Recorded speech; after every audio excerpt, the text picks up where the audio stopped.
My boyfriend of 3 years had a secret double life. Welcome to /regrets, like and subscribe for more stories, enjoy. I don't even know where to start with this mess. I'm sitting here at 2 a.m., my world completely shattered, and I need advice because I feel like I'm losing my mind. My boyfriend Jake and I have been together for 3 years. We moved in together last year, split bills, talked about marriage, the whole 9 yards. I thought we had the perfect relationship. He's charming, successful, works in sales so he travels a lot, which explained why he was sometimes unavailable for days at a time. Looking back now, all the signs were there, but I was so stupidly in love that I ignored every red flag.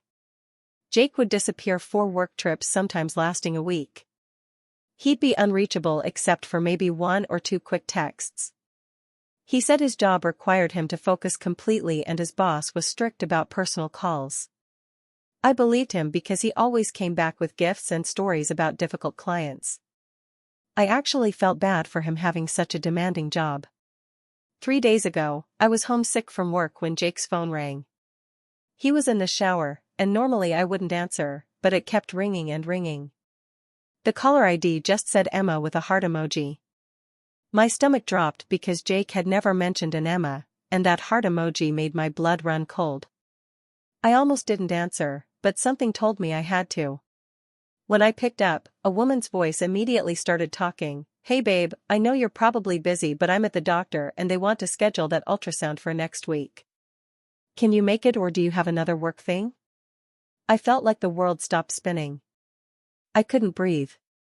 I managed to stutter out, "I'm sorry, who is this?" and there was dead silence on the other end. Emma's voice changed completely. She asked who I was and why I was answering Jake's phone. When I told her I was his girlfriend of 3 years and we lived together, I heard her gasp. Then she started crying. Turns out Emma thought she was Jake's girlfriend too, and not only that, she's 4 months pregnant with his baby. My hands were shaking so hard I could barely hold the phone. She told me they'd been together for 2 years, met at a coffee shop in the next city over where Jake apparently has another apartment. She knew he traveled for work, which explained why he'd disappear for days at a time. He was with me. While I thought he was on work trips, he was actually living his second life with Emma. She said they were planning to move in together permanently once the baby came.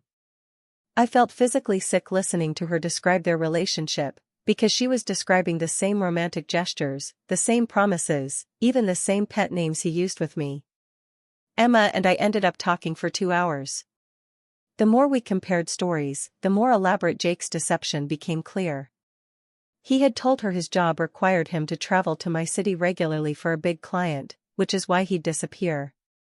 He told me he had to go to her city for different clients. He had completely separate social media accounts for each of us. I thought he just wasn't big on social media, but he was posting pictures with Emma on accounts I didn't know existed. The financial stuff was the worst part. Jake always claimed he was tight on money because of student loans and work expenses. I ended up paying for most of our dates and groceries, thinking I was being supportive of his financial struggles. But Emma told me he'd been paying for a second apartment, taking her on expensive trips, and had even bought her a promise ring. A promise ring. While living with me and talking about our future together. Emma and I decided we needed to confront Jake together. I was terrified but also furious.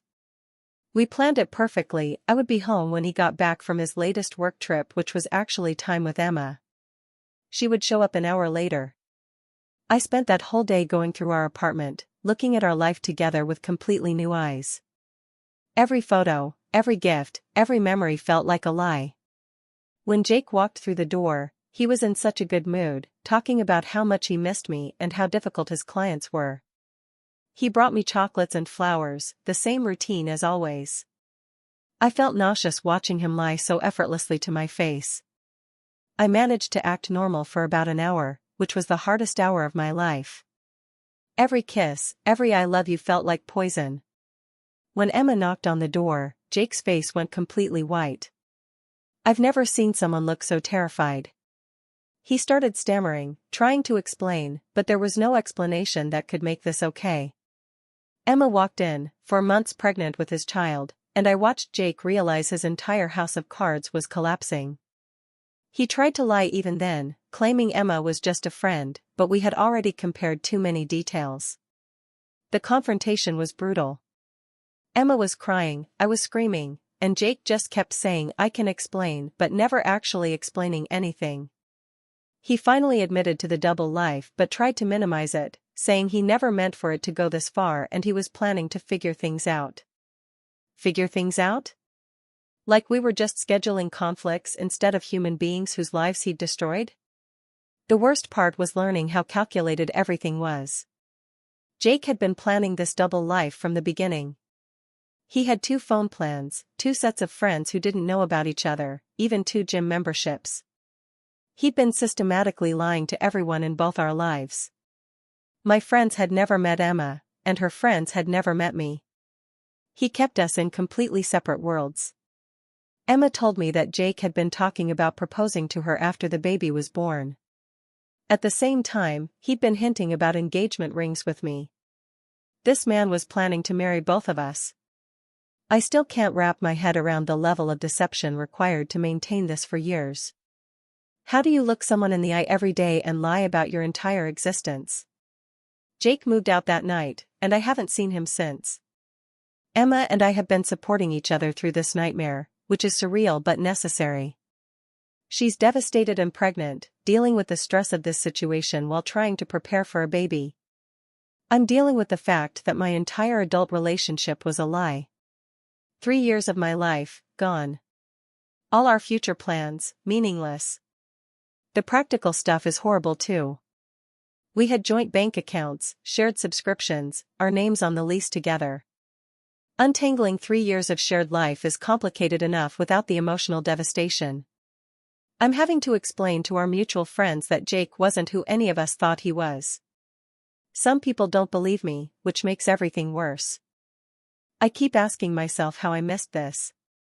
Were there signs I ignored? Was I stupid for trusting him? Everyone keeps saying it's not my fault, but I lived with this person for a year and had no idea he was living a completely different life 3 days a week. I thought I knew everything about him, his favorite foods, his childhood stories, his dreams for the future. But apparently I didn't know him at all. The hardest part is that my grief feels complicated. I'm not just mourning the end of a relationship, I'm mourning the fact that the relationship never really existed. How do you process loving someone who was never real? Every happy memory is tainted now because I know what he was hiding. Every time he said I love you, he was saying it to someone else too. I'm in therapy now, trying to work through the trauma of discovering that my entire life was built on lies. My therapist says what Jake did is a form of psychological abuse, the systematic deception, the gaslighting, the manipulation. It helps to have a name for it, but it doesn't make the pain less real. I'm also getting tested for STDs because obviously I can't trust anything Jake ever told me about his sexual history. Emma and I text sometimes, checking on each other. It's weird having a relationship with the other woman, but we're both victims here. She's decided to keep the baby and raise it as a single mother. I respect her decision, but I can't imagine having a permanent connection to someone who destroyed your life. At least I can cut ties completely.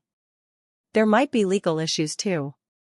Jake was using our joint credit cards for his expenses with Emma, which means I was unknowingly funding his affair.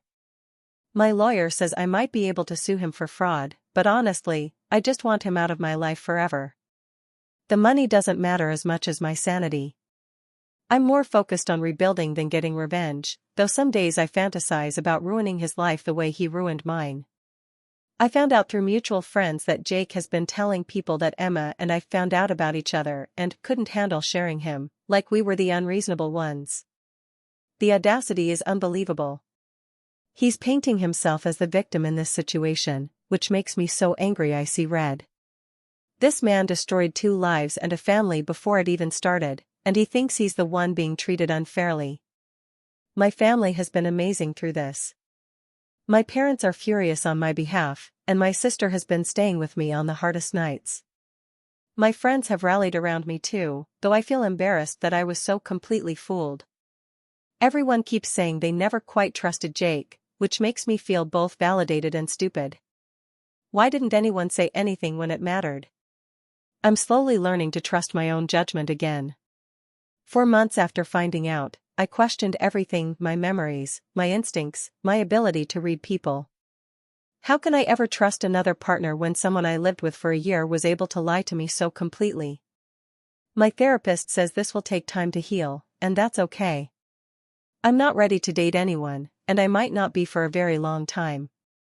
The strangest part of all this is that I miss him sometimes. Not the real Jake, because I never knew the real Jake, but I miss the version of him that I thought I was in love with. I miss the life I thought we were building together. Grief is weird when the person you're mourning never actually existed.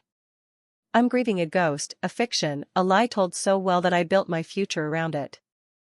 I'm sharing this story because I need to know, how do you move forward from something like this? How do you ever trust again when someone can lie so completely and convincingly? Has anyone else been through something similar? I feel so alone and stupid, and I just need to know that it's possible to heal from this kind of betrayal. So what you think?